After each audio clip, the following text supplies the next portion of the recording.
I'm Wes Nichols. I guess best way to cover it is a recovering entrepreneur. I built two analytics and technology companies and software businesses, and now I'm an advisor to public and private companies and board member, and also advisor to March Capital. Happy to be here and talking about one of my favorite topics, which is how we're destroying the world of marketing and blowing it up and replacing it with technology, which is a controversial topic, and it's one I think we're going to have a little bit of fun talking about today. Why don't we go down the line, just do quick intros and what you're up to business-wise, and then we'll jump into it. Sure. So my name is Macario Namie. I'm a CMO of a company called ASAPP. We are a artificial intelligence native software company focused on helping workers become better, workers more productive, first starting with customer experience teams, customer care, and inbound sales organizations.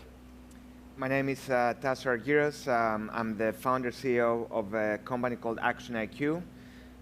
We help large enterprises leverage their customer data to improve customer experience. We sell primarily to CMOs, but also other functions of the business that has to do with customer experience. I'm Frank Cordek. I am with DC Advisory. I'm a banker, and we focus on sector coverage, and I cover marketing technology as well as internet platforms. So think marketing cloud from Adobe to Oracle to Salesforce to internet platforms such as Google and Facebook that are running our lives, and kind of all the marketplaces in between. Excellent, thank you. Well, glad to have you all here. I've just submitted last month my third Harvard Business Review article, which should be coming out here in the next few months, and it's going to make a lot of people unhappy. But the theme of it is marketers are moving from a calendar-based approach to marketing to an always-on approach approach to marketing. That means that they're always listening, always adapting, using analytics and technology to adapt on a real-time marketing motion. That's a big change, having come out of the marketing and advertising space where we've relied on agencies to execute campaigns, relied on third parties to do these. We're seeing more and more technology being bought by marketers, by CMOs, who now have the largest technology budgets within the C-suite, by the way, and starting to build out their own technology stack. I think Tasso might be a good place to start because they're buying companies like yours to actually do this. What are you seeing? Is this just, you're obviously seeing a trend along this way too? Yeah, I think there's a few trends. Let me mention the top two or three that I think are interesting. One is that the marketer, the CMO in many places becomes the chief customer officer and the chief revenue officer of the business, which is a really tough job. And Macario, I think, will agree it's one of the toughest jobs in the market. I think it's one of the most exciting jobs in the market too. But in this context, the marketer has to think not just about the brand and the message, but also about the experience, the digital experience. If a customer is unhappy, if a customer is not buying anymore, it's the marketer's fault or problem, right? If it's not fault, they're there to solve it. The other thing that's happening is that almost all customer interactions today are driven by technology.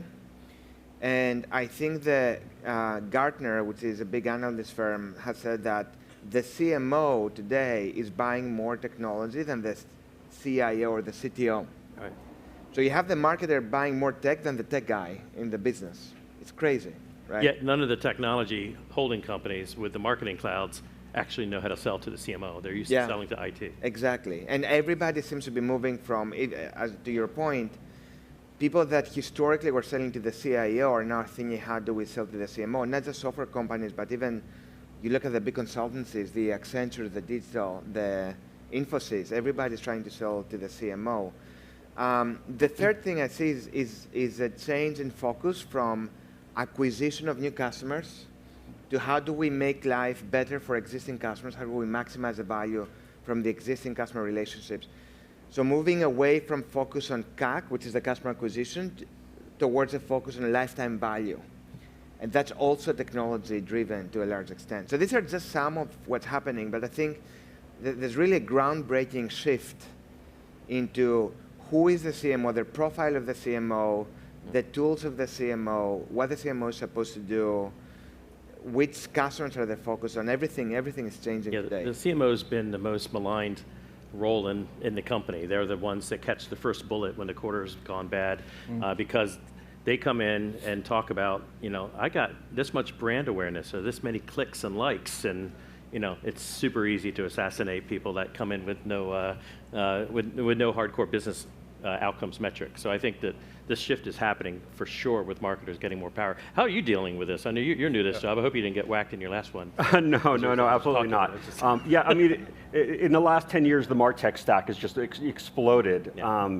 And I think part of the reason is that it's an investment in revenue growth. It's an investment in growth. It's not a cost center. It's not designed to be a cost center if we're doing it well. And so part of the argument that I and peers and other marketers can make to the CEO is say, an investment here will allow us to get more revenue growth, and CEOs will take revenue growth over cost savings every single day of the week. That's the theory anyways. Now, sometimes frankly, we can also get a little lost in just like the fantasy of all this amazing technology. In the end, we're really about trying to serve the needs of the buyers, and that hasn't changed. It's always been the same. What I think has been fantastic has been the level of personalization that's now possible. Yeah. And in our business, as an example, we sell to enterprises, very large enterprises, and it's typically an account-based marketing approach. It's not a broad consumer approach, but I can now have a distinct website for every single company that we target. And when they come to our website, they're going to see very different messages, and it's all completely aligned with everything we know about that particular company or everything we know about that particular person, which is kind of scary, but it's extraordinarily effective. And as a marketer, that's exactly what I want, is to be able to deliver the right message to the right person at the right time that I know is going to give us our best foot forward. And it's relevant to them. Absolutely. So that's not a bad thing. And consumers want that. They want to have a feeling like, hey, you know who I am. Yeah, exactly. Whether that consumer is a big C-suite executive at a Fortune 100 company or just me as a person buying wireless. Absolutely. Well, what's interesting is I've seen this with P&G, Coke, Ford, a number of companies I've worked with globally, and they're building this house. They're building this in-house, and they're shifting this. Yet, a friend of mine who's a CMO of MasterCard told me that he gets 250 calls a day or emails from vendors who think they have to sell the CMO. Oh, I'm going to reach the CMO, and it's not the case. Most of these point solutions will never make it to the level of being anything a CMO cares about. But understanding that which drives revenue, that which drives efficiency, automation, does. And I think those are things from an investor perspective I'm looking for. Are there businesses that actually have things that resonate to drive to P&L and actually matter and give visibility and a transparency? And you're dealing with this all the time, Frank. I mean, you're helping these companies get on the radar, I would imagine. Yeah. I think the buy, build, partner. Yeah, no, absolutely. The perspective I have really as a banker and then someone out in the market is to try and understand what are the gaps in different solution sets, right? And there's so much technology out there. I was at your presentation this morning. You had a MarTech board of 7,000 companies. There is a lot out there, and it's hard to understand what is the right technology. But kind of as I've seen kind of the MarTech evolution, really when I came in with my predecessor, it was marketing agencies, and then I moved to kind of marketing enabled technology to now where it's at a point where it's truly SaaS or always on, to your point. And getting back to kind of build versus buy and who's really doing acquisitions, what I think I've seen a major shift in is, I mentioned those very large companies that, are in the marketing cloud or internet platforms. They are hiring some of the best engineers, so they can just build stuff in-house, whereas those engineers before would have started a company. So because of that, I think we're seeing, we're not seeing a lot of like the smaller acquisitions, but what we're seeing is I get calls all the time from a company that is more of a newer stage company, kind of raised maybe a little bit of capital, but they're partnering with Snap or they're partnering with Google or Adobe, and they think, hey, they have to buy us, they have to have our technology, and I say, well, you're either pre-revenue or you're not that far along. Like they're probably taking advantage of you, and it might be an acqui-hire or something of that nature. But where I think you really see, the acquisitions happening and where people are paying top dollar. I know you had a fantastic exit, where they're paying kind of that that 9 to 12x revenue is whenever there's a platform that it's scaled to a point where it's growing, it's adopted, and it can take an entire kind of ecosystem and bridge the gap and kind of push out a lot of the old school and bring it all together with technology. And that's where we're seeing folks being able to pay high premiums on things. I think a really good example is recently is what Cision did. Cision was a company that basically was a private equity-backed company that was in the PR analytics space, so listening and figuring out earned media revenue and listening. And what they did was they acquired a company called Trendkite that we actually had present here about 2 years ago, and they realized that's the technology that could kind of really bring everything full circle for them. Brought it in, implemented it throughout. This was $1 billion market cap, public company. And after they were able to kind of push out the old guard, they went and they flipped it to local-based platinum. So I think you're seeing a lot of even private equity folks. There's a lot of, well, it's a problem. I mean, I was sitting in this chair about 7 hours ago with the chief of the LAPD, and I'm on the LAPD Foundation board, and we're doing the same thing that these companies are trying to deal with too, which is how do we bring more technology, more automation, how do we streamline workflow?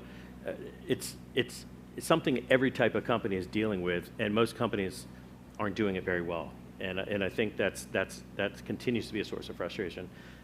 But at the same time, we have more data than we've ever had before. I mean, ActionIQ is sitting in the middle of, I mean, basically, I view it as like this magnet that's pulling data from all different types of the business and normalizing it so you can actually have a full 360 view of a customer. And I think that's the foundation from which you can start to do analytics and AI, machine learning. You can start to layer on actions on top of that, and maybe that's why it's called ActionIQ. But is that a fair way? I mean, like New York Times or other companies like that we've talked about. What are some interesting things you're seeing, like some real world examples that you're seeing happen here? Yeah, I think the key to improving customer experience is data, right? So I think that's the most important fundamental thing. Now, that data exists within the enterprise, but it doesn't exist in a way that's easily actionable. And that's a huge problem. And I feel we've gone through many waves, like multi-year waves, where enterprise were trying to solve the customer data problem. Like I remember, so before ActionIQ, I had a database company, which we sold to Teradata. And I remember, I was probably back here, 10 years ago, and people were talking about Customer 360 in 2010, right? They're still talking about Customer 360, right? And there have been probably billions of dollars of investments in the last 10 years trying to solve this problem. The reason why it's such a hard problem is that A, data is hard. B, if you take a business problem and you hand it over to IT, and IT says, wait here for a year, I'll be back, right? And they come back after a year and they expect to have the problem solved. It just doesn't happen. So I think what's happening with marketing, and this is why marketing is spending so much more money in technology. IT was supposed to be spending all this money on technology for marketing. But IT, their incentives are not quite aligned with business incentives, marketing incentives. So I feel we went through 10, 15 years where technologies were trying to solve businesses' problems. And then we went through the last 5 to 6 years where business realized that's not going to happen. So let's just go and buy a point solution for every problem that we have. That's how we ended up with 7,000 MarTech technologies, which is crazy. 80% of which will be out of business in the next 3 years. Absolutely. Right? They're just not enough revenue for 7,000. Some of those, so. Yeah, so everybody can hope they invested in the right 20% always, but yeah, most of them are going to go away. So you went from, okay, IT is going to solve it, to OMG, IT is not solving it. Let's go buy whatever solves anything problem that we have. That's how we ended up with 7,000. And now I feel the next 10 years is about maturation and consolidation, where marketing is like, okay, we still have to solve these problems, but we have to think more from a platform approach. We have to think from the approach, what can we buy that can solve 10, 20, 30 of these problems versus buying 30 vendors. And I think both the vendors will consolidate, And the marketers, I think, will look for solutions that are much more scalable, more broad, more, they're smarter solutions that can hit many birds with one stone. Well, I had to deal with that at the company I launched called Market Share. Once we got, Ford on board or Coca-Cola, like, great, works here. Now let's take it to 80 other countries. So this, little startup had to figure out very quickly how to create something that could actually scale software that used different language, different data sources. I mean, it's a real challenge for companies that are, it's a way to grow too fast in some cases. But it is something that this new HB article is talking about. Every CMO that I interviewed for the past 18 months to put this together has told me that the idea of marketing as we know it is dead.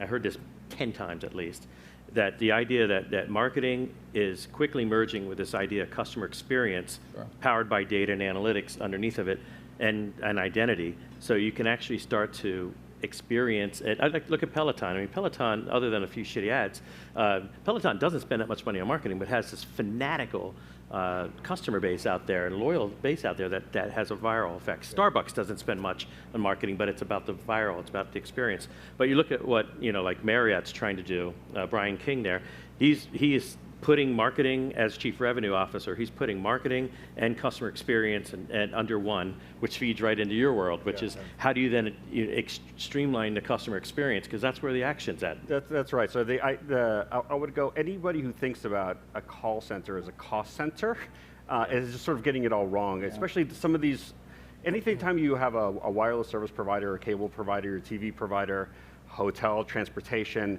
what do they really compete on? These are effectively commodities. The products are largely the same, and we still have to interact with people to buy them, right? So there's Geico, when you call up to see if you can save 15% or more, there's 10,000 people waiting for that call.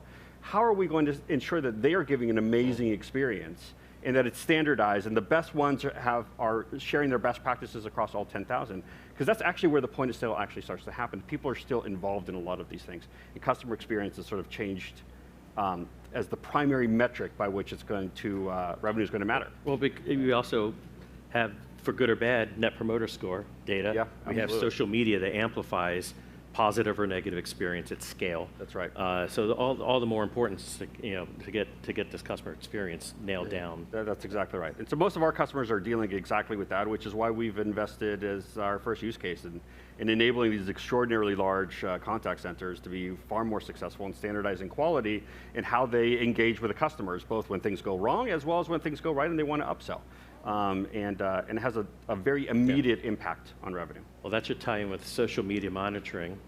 Absolutely. So these things work hand in glove, but yet they're still siloed in most companies. Absolutely. But that's another example of one of those companies, another industry that I think has been overinvested in by people in our industry. It's a dime a dozen. There's virtually no barrier to entry, and as a result, it's a race to the bottom in terms of pricing. And so that's part of the 80% that's having trouble, and will continue to have trouble getting more capital grow. So I don't know how you're dealing with that. No, I think that's right. I mean, you see, there's probably some people from Vista. I know at the summit, I don't know if they're here, but putting together lithium with Spreadfast, was I think a really interesting idea. And then you had a company called Crimson Hexagon and Brandwatch from London that both ran processes and couldn't find buyers that made their shareholders happy, so they merged together. So. And they are of scale, but there's a lot of smaller players. But getting back to the point about, I think data and customer experience are just so important. With data, and there are headwinds, whether it's GDPR or whatever type of data privacy, but I think that's important to make consumers feel comfortable. But overlaying insights, whether it's location data, whether it's demographics, whether it is behavioral, or where in the funnel was someone at buying something, overlaying that with the customer experience is very important. And when I think of customer experience, there's just new technologies out there, whether it's AI based or it's AR or VR. I think that is truly kind of evolving as the next level, and the holy grail is to get folks from offline to whether it's in store or the equivalent of making that connection and purchase. Yeah, I mean, I think that the role of marketing one of the roles is to translate the physical world into the digital space, whether that's through VR, whether that's through computer vision, machine learning. Bring that stuff together so you could actually have something modelable, analytics-wise, apply AI and so forth. And that's something that a lot of companies are struggling with and figuring it out. But the ones that have figured it out, interestingly, have been the ones that have been chased the hardest by Amazon. And you look at Best Buy and some of these other companies that are actually doing pretty well, considering, that they were really at risk. But there are many others that have caught a bullet because they haven't been able to move fast enough. Are there other businesses that you're dealing with that you're seeing that this way really maybe other industries that you're saying aren't getting this yet? I mean, you've talked about cable and telco, but are there other industries that just kind of suck at this and you think they always will and won't understand this customer experience? You can name names. I think this is all off the record. Except for that video over there. I think the vast majority of the Fortune 200, Fortune 300 consumer brands are still learning what that means. The truth is they really haven't made that material impact because we aren't raving about them. Nobody loves calling their cable company or their internet provider. Nobody loves calling their mobile service provider. I was chatting with a lady earlier today, she was a fantastic woman in the quantum computing space. And she said, we were talking, she said, I had an amazing call. It was with IKEA. And so the fact that she had a successful call, that was newsworthy to her, right? That's what stood out because our expectations are so low. I think the majority of these consumer brands really have a long way to go. Some are doing it certainly better than others. Over time, over the next decade, if they don't get it right, these companies are going to suffer big time. Yeah. The ultimate form of suffering. That's right. No, they will. Absolutely. Yeah. What are you thinking in terms of the companies really getting this and any industries? I mean, I've got my list, but I got my list of which ones I think are walking dead. But I think your point is very valid, that companies that are having near-death experiences are the most likely to innovate. Yeah. Some innovate too little too late, but definitely you see the retail sector going out of their way, all the depressed industries. I mean, the New York Times has done phenomenal things. Yeah. But and they're doing extremely well right now, right? It's all public information. But if they hadn't pushed themselves, right, they may have been out of business by now. So I think it took a new leader to do that. The new leader, right, and a lot of new leadership, like in technology and in marketing and other places. So I think you definitely see distressed industries innovating more. What I also find fascinating is industries that are forced to go outside of marketing, because I still think marketing is becoming, like the CMO is becoming the new chief customer officer, right? And then if you look, for example, at travel and hospitality, they're really trying to figure out the human interaction part and the digital part. How do we bring it together? If you miss a flight, right, and you're an airline, you need to make sure you don't try to promote the business class upgrade. It's the wrong time to do it, right? Especially if the flight, did not happen because of some airline failure. And this trend that goes from being channel first to being customer first, not only on technology, but even how the companies are organized, is very, very fascinating to me. So, well, making it actionable is so hard, and I think that we all have more data than we've ever had access to. I know I just read somewhere that the typical executive in a marketing department has 9 different software apps they have to, Workday, things like that they have to log into on a daily basis. At some point, there's too many. And how do you start to streamline that in a way that you actually get the utility that you need? And I think that's an investment opportunity too, are there companies that can start to integrate these things in such a way? And I think AI plays a big role in that. It plays a very big role. You're trying to anticipate what is it the person's actually trying to do. Right. And then those systems of record, you could pull information, you could push down automated actions once you kind of understand what the person is actually trying to accomplish, right? That's right. That's really where I think AI can have a material impact. Yeah, I'm an investor in a company called Persado in New York, and they figured out how to automate the actual copy development and of the words that are used, and then flows in. So the idea of ultimately you can automate the marketing process from always on, constantly testing and learning and changing the words, putting it into ActionIQ to target and put it out there and then get the results back, run through my old company for attribution and measurement, optimization. I mean, you get that stack working in one, like companies like Ford, MasterCard, TD Ameritrade, companies like that are really on the cutting edge of this stuff. Charles Schwab. I mean, there's some companies doing some very cool stuff on building this sort of technology very quietly in-house, and I think there's more and more opportunity to see that happen. I know we're short now, but are there any questions, comments? Yes, hi. Hi, I have a question. So you guys talk a lot about... And I'll repeat it for the video, by the way. You guys talk a lot about relating data to marketing efforts, but how do you reconcile that with measuring brand equity efforts that may not have that tangible data but are still important? Yeah, and absolutely,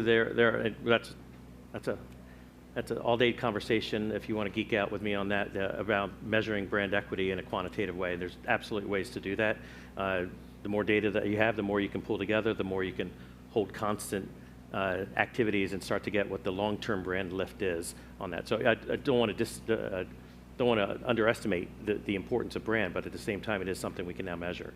Yeah, So. and I would just add to that, I think that there's different mediums and different platforms that are easier to do it on than others. So for example, social is probably one of the easier ones to actually attribute, but like television is now kind of like, that's kind of the next holy grail. It's like, how can you really attribute like all the television? If you're sitting there watching commercials, but also on your phone, on social, being able to figure out what is kind of the attribution there and the correlation. Not to mention long-term effects. That's the other piece of it. So, but yeah, I mean, those are things that we couldn't do 10 years ago that we can now, thanks to cloud computing, thanks to this proliferation of data that we have. Every company has access to this volume. And a lot of the channels are becoming addressable, right? So TV used to be, everybody gets the same thing. Now with, everything is an app.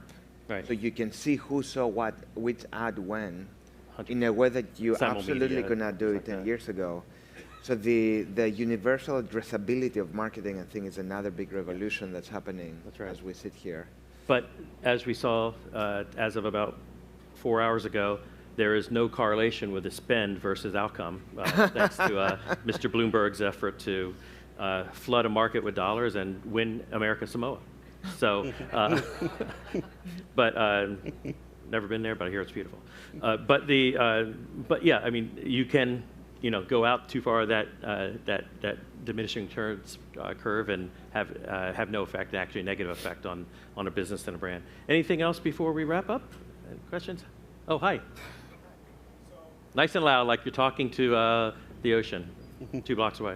Okay, so I'm very curious to see your guys' opinion about cross-channel attribution, but not just online, but also offline, and kind of how your vision for how this data can be collected and be acted upon with, models to understand. As you explained, it doesn't matter the channel, as long as we gives the lifetime value ROI. Yeah.